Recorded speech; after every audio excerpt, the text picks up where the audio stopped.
Okay, if we can start with just a little bit about Additive Catchments as an organisation. Tell us what it is you do.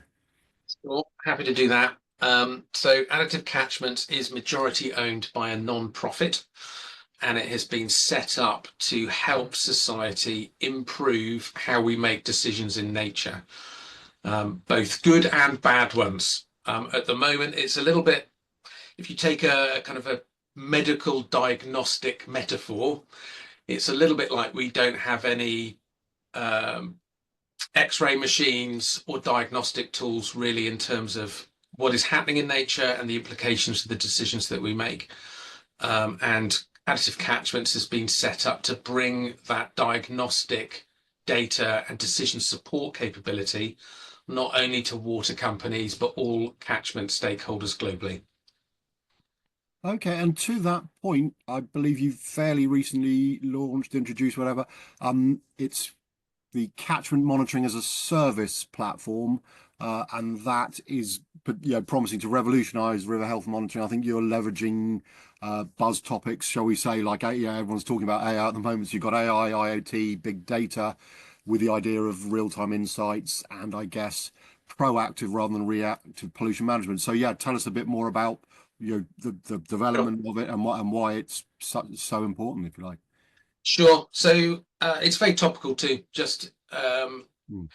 water companies in the UK are rarely out of the press in terms of some implication with river health. So it's a pressing and urgent need, and the government has put in new regulation within the Environment Act to bring in up and downstream monitoring of all storm overflows across England. 25% of them by 2030 and 100% by 2035.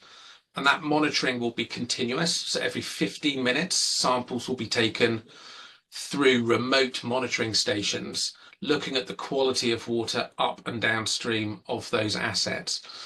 It's an enormous environmental monitoring program. It's the largest the world has ever seen. It is a £4 to £6 billion program over those 10 years.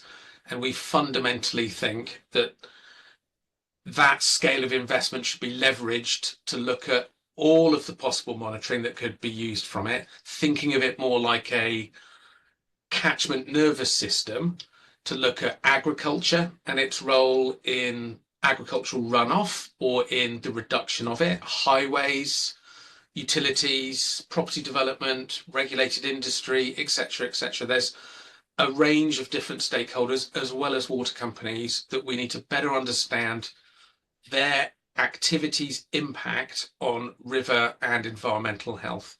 And that's very much what we're bringing together. It's an enormous challenge, one that we looked at and realised very quickly we wouldn't be able to do on our own, and therefore we've brought together a partnership, and that includes Siemens in terms of the provision of the underlying digital infrastructure for our monitoring platform, Atkins Realis, who are extremely experienced in catchment and environmental design and consulting.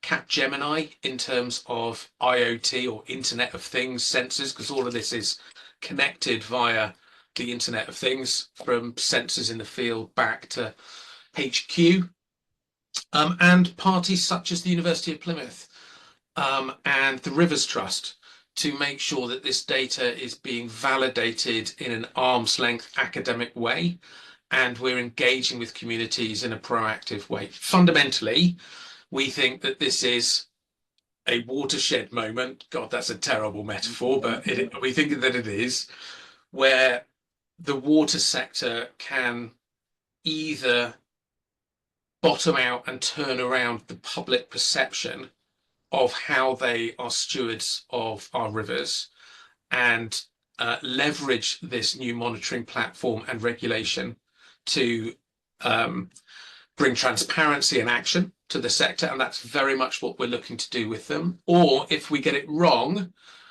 it could have very dire consequences, because this will bring transparency of where there are pollution events, where there are problems, So yeah, it's a bit of a knife edge moment, we think, in terms of making sure we use this as an opportunity to rebuild trust, not just as a compliance tick box exercise. And I guess for yourselves, there's a big challenge in terms of the platform being able to integrate the data from, I guess you say IoT, but I mean, we're talking sensors, satellites, I guess publicly available data sets. Yeah. And that the idea then there are going to be actionable insights for, you mentioned a range of stakeholders. Obviously, the water companies would be, I guess, number one, but farmers, landowners, and I suppose Yeah. they would want to be confident that the data you're providing is accurate. So I guess if you can sort of unpick that or explain how that will come about, if you like.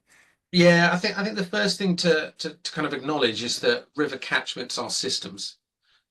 So you have to take a systems approach if you want to bring a decision support or monitoring framework into that. So there's systems in terms of what happens upstream affects downstream, weather affects it, what people are doing within it affects it, and it's constantly changing within that too. So the data that we need to capture for this needs to be systemic as well. So we're looking at sensors in the rivers that are providing this 15-minute interval monitoring up and down catchments, but we can also leverage satellite imagery to bring in another kind of layer of data, looking at things like land cover, if a farmer's cleared a field, etc., changes in the environment that those sensors wouldn't pick up. We can use models which things like hydrological models, in terms of flood and flow within the catchment, right the way through to things like citizen science, where working with, say, for example, the Rivers Trust, we can integrate in people on the riverbank taking dip samples or photographs of wildlife and starting to bring that all in to create one source of truth, as it were, in terms of what is happening across the catchment. We can then take that data and look at different use cases. So one use case could be, how can a water company better deploy its capital to improve environmental outcomes? That could be one. Another one could be, how can a landowner improve land use to reduce agricultural runoff? Another could be supermarkets looking at their food supply chains, going, how could we price in a lighter environmental footprint into, say, our milk, where we're rewarding farmers that have reduced runoff as opposed to a farm that is more dirty and has a higher level of runoff. So it's the kind of underlying platform that provides that monitoring, reporting, and verification of these kind of use cases so that we can make decisions based on fact. At the moment, feels like we've got enough information to cause a fight Hmm. rather than to properly design a solution. And that's really what we want to do. Stop finger pointing. Let's just get to the facts, and then we can kind of allocate solutions to the problems that we see.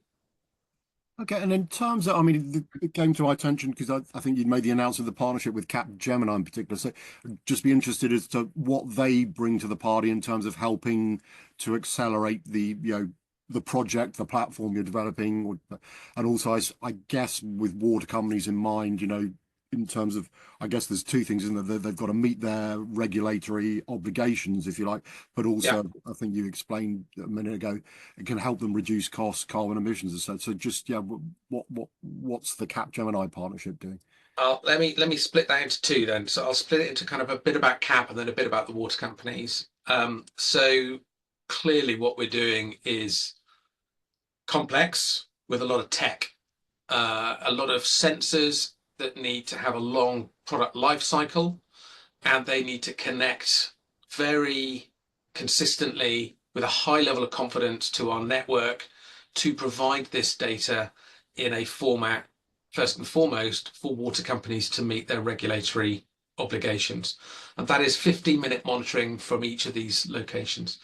So CAP are really helping to do two things. They're helping to industrialize how we operate and make sure that this is on a really robust enterprise grade solution. And secondly, helping to de-risk delivery. So how we commission sensors onto the network, how we manage those assets and calibrate them, and how we make sure that this is robust as we scale. We're not just looking at the UK, we're starting in the UK, but the aim is to improve global river health using this kind of framework and Cap are well positioned to support that. In terms of the water companies, we're the partnership with Cap, with Siemens, with Atkins Realis. We are standing on the shoulders of giants as a scale-up business that we believe brings the best of both worlds, the depth of capacity and capability that those global brands bring and can wheel in to support delivery at scale, but whilst working with a very agile, innovative organization that is majority owned by a non-profit. So it's a bit of a hybrid. You get that speed, agility, challenging innovation, with absolutely no doubt why we're in the room, which is global river health because of the non-profit, with the depth of capacity and capability of organizations like CAP. There's a really good cultural fit too. We get on really well with the team that we're working with, and it's a 10-year deal that we've signed with Capgemini, again providing signals to the market that this is around for the long term. Okay, and obviously the water companies are, as you explained, front and center, and I guess the other big stakeholders that get sort of pointed at, shall we say, on a regularly as the agricultural sector, I guess.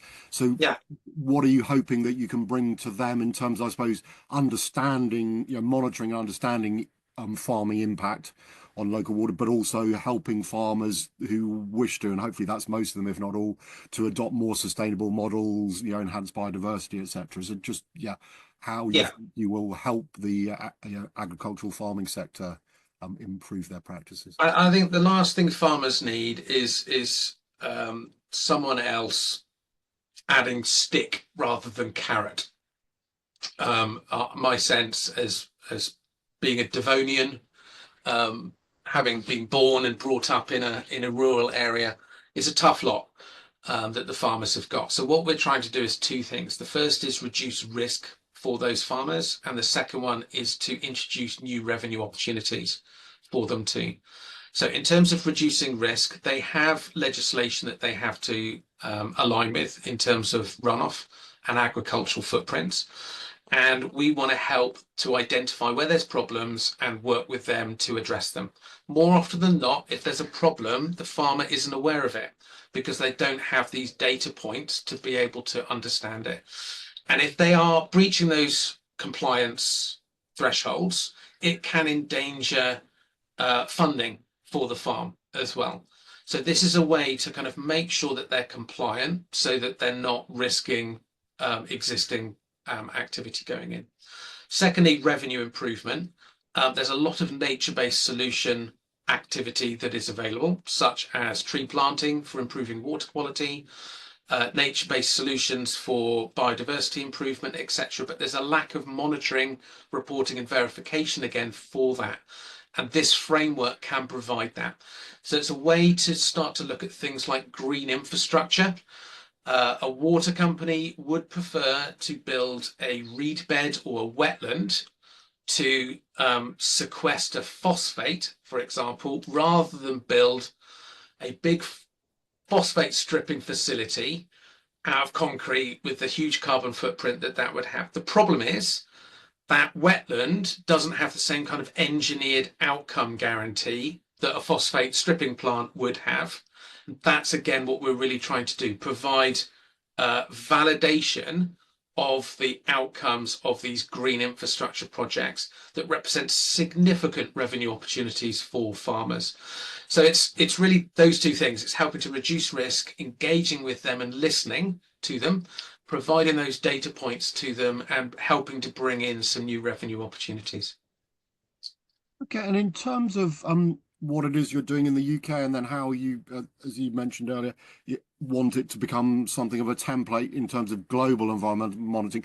What's involved? I mean, I suppose it's how long it takes you to establish something in the UK, and then how easy you think it will be to roll it out in terms of helping sustainable water management, globally, I guess. What's the thinking there, if you like?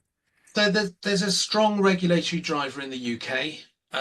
We are now into what is called AMP8, which is the asset management planning, a 5-year business plan for the UK water sector going from 2025, April 2025 to 2030.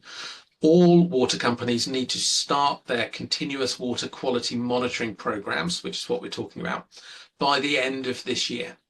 So that there's significant momentum already underway, and we're in discussions with all English water companies and Scotland and Wales and Northern Ireland actually, with regards to our kind of catchment monitoring system. So there's traction already underway in the UK market through our partners who clearly are global.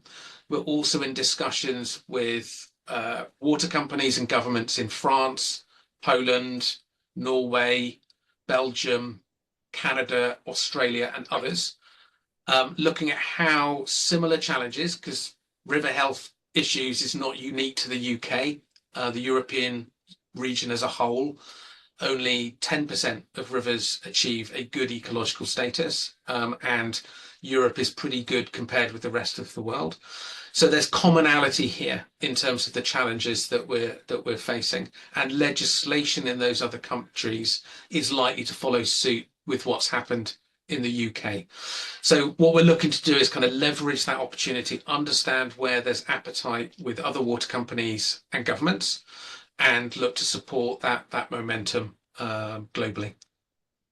Okay, and in terms of the opportunity when it comes to innovations such as yourselves and others going on, and I guess your use of digital technology, smart technologies, people call it.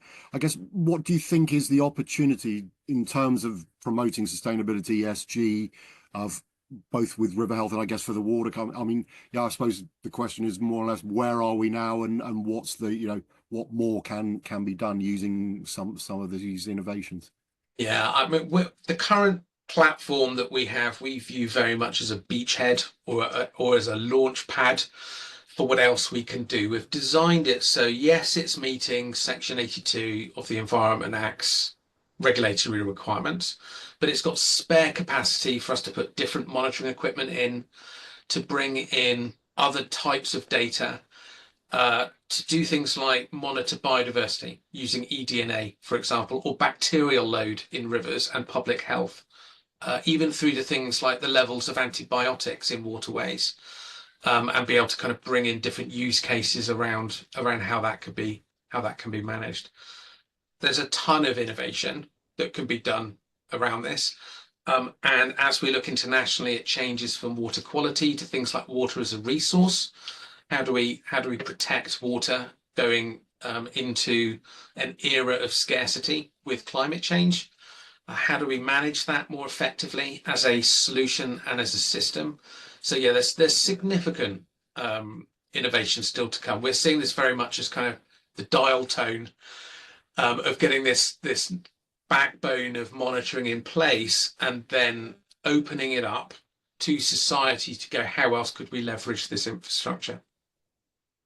Okay, and in terms of the way you're operating, obviously we talked a bit about Capgemini, but I think you sort of recognize the importance of cross-sector collaboration and purpose-driven partnerships. So I guess it'd be good to understand a little bit more about that. And I know you obviously referenced one or two names as I say Capgemini, Siemens stuff, but others that you're involved with. Just please tell us a bit more about it. Yes, so Additive Catchments is majority owned by a non-profit. That non-profit is called Additive Earth. And that organization is launching a series of ventures, all of them focused on addressing entrenched problems in the nature and climate emergency. We have a formula of how to do that at the Additive Earth level, and a cornerstone of that is delivery through partnership. So it's a good example of that at Additive Catchments level, where we've brought in the core competencies that we need to deliver this at scale across society. So not just industrial partners, but looking at academic partners, such as the University of Plymouth, University of Exeter, for example, NGO and ENGO partners like the Rivers Trust, and others, to really create a societal mobilization. Our view is we've got all of the information and data and scientific proof of these problems, like river health on one side, and on the other side, society is clearly very motivated to address them. But there's this big mobilization gap in the middle of how do we actually do that? And For-profits, not-for-profits, ENGOs or governments on their own don't have the levers to be able to address that challenge. You have to bring them all together to do that. And that's very much what we're looking to do. It's how do we bring government, private sector, public sector, charity, academic together to collaborate and solve these complex systemic problems together. That's really what we're kind of focusing on. And I have to ask, I mean, in the current sort of geopolitical climate, have you noticed any pushback at all? You know, obviously there's been talk from the other side of the Atlantic and various other places that I don't think anyone's denying climate change, but they're suggesting that it should very much take second place to, you know, profit and businesses being allowed to do what they want to do. Has that, have you noticed any impact at all, or all the folks you're Yeah. engaged with are pretty much still on the sustainability net zero journey? I think there's two components. So we view it as a risk. So we're looking at our supply chains in terms of the potential for tariffs, for example, across those to make sure that we're being sensible in managing that as a likely commercial implication for us. But I think for the impact sector at large, it's highlighting why we're needed more than ever. Rather than there being a turn away from it, I think it is more of a highlight of need.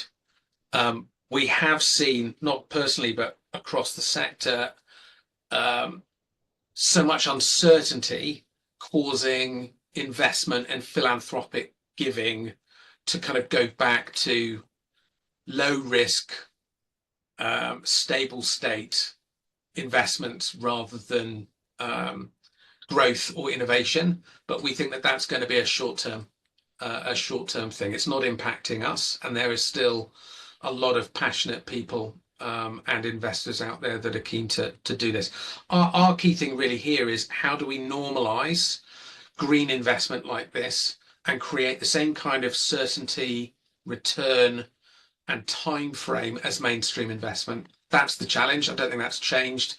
And as I say, I think it's needed more now than ever. Okay, and just a couple of other things. I mean, specifically, I guess for the UK, the water companies, as we touched on a few times, and maybe don't always get the best of press, and sometimes they potentially deserve it, and other times perhaps it's a little bit harsh. But just I obviously what you're doing is hopefully going to help. Oh, I don't know if police is the right word, but at least help people understand what's going on. You know, so they, as you say, the argument's based on facts as opposed to sort of anecdotal evidence, if you like. But other than yourselves, how do you think public trust can be or begun to be restored or restored entirely in water companies? What else do you think needs to happen? I think we view it as a kind of a triangle with clearly three corners. The first one is accurate, trusted data of what is actually happening. We think that that's the key piece that we really are looking to tick the box on. So we need to have information about what is happening that is accurate and communicated in a clear way. Transparency is the second one. That information needs to be shared with the public, with regulators, with water companies and other catchment stakeholders. And fundamentally, we believe that that will then drive action. So because it'll highlight, we're getting to that point where it's not hearsay or not understanding the implications of actions. It's very clear, and then actions will be taken. What I can say is, for my interactions with water companies and their staff, they are full of people who are passionate about river health and improving environmental standards. And this is a big enabler for that activity to be done. So our fundamental thinking is it's time to stop finger pointing and start moving towards solution design and delivery. And that's what we're doing with water companies and catchment stakeholders at large. It's not about greenwashing. It's around mobilizing to address the river health issue and knocking down the reasons for not achieving good ecological status, water body by water body across England and Wales. And maybe just finally, the role of government is obviously important in this, and I guess setting the tone as well as then specific pieces of legislation or direction of travel. Obviously, the new folks are had a bit of time, but not so much. They've indicated that they want to take the issues seriously. Previously, I mean, obviously, lots of money was taken out of the Environment Agency, for example. So I guess just your thoughts as to um, what you'd like to see from government in terms of the messages, and also backed up by whether it's legislation or policies, etc. Just what you'd like to what more you'd like to see from them. Oh, three things, Philip. I think the first is we're not waiting for government. We believe that river health needs to improve, and if government um, is keen to support, accelerate, work with us to accelerate that journey, fantastic. But we can't wait for them to set a direction and then lead from that position. So we're getting on with it, and we're very keen to work with them. And we have met with DEFRA, Ofwat, and the Environment Agency around what we're doing. So we're not waiting. First thing. Second thing is I think we need better adaptive management approaches to the environment from the government. The decision cycles are very long. They're very consultative and cyclical. And quite often that's out of step with what is needed on the ground because the long time frames that are done. And I think we need to shorten those, bring in some more experimentation and some different agile approaches to this, rather than these kind of 5-year demonstrators, because we're going to miss our windows. We're going to miss our windows for improving river health, for addressing nature, for climate, and we've got to shorten these in line with the state of emergency that we find ourselves in. And thirdly, in terms of implementation, I mean they're very, very short funded, and there are teams at the Environment Agency and other quangos like Natural England that just don't have the resources to do the job that they're being charged with, in my opinion. So I think a bit of a redesign around this, which the Cunliffe review is going to be very interesting to look at in terms of how it's regulated, how it's managed, and how compliance is achieved. I think is going to be critical.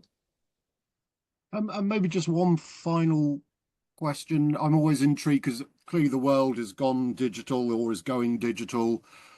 It's not always obvious that a digital world is compatible with a sustainable world. And again, mentioned the geopolitics, the sort of critics of all this net zero suggest that it's a business blocker. Do you think that is true to a certain extent, and people will just have to get used to an element of compromise if we are going to address what you rightly say is a climate emergency? Or do you think you can kind of serve both business and sustainability in a sort of even-handed fashion, if you like? I do.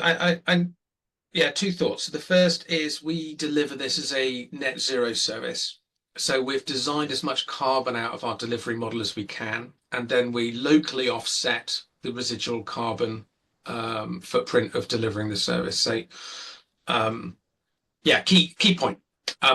But I'm an economist at heart, and I think that we need to approach this as an economic problem so that we can align